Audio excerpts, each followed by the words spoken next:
Subscribe and stay informed. Addicted to Macintosh.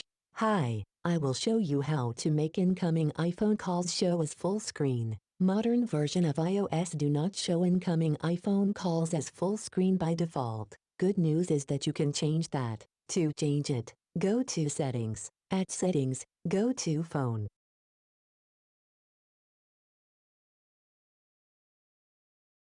At Phone, go to Incoming Calls and choose Full Screen.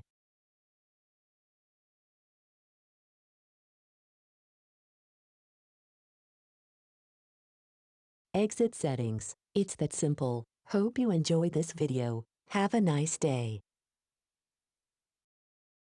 Subscribe and stay informed. Addicted to Macintosh. More than 1,200 Apple product related videos. Thank you for viewing, subscribing, sharing and liking.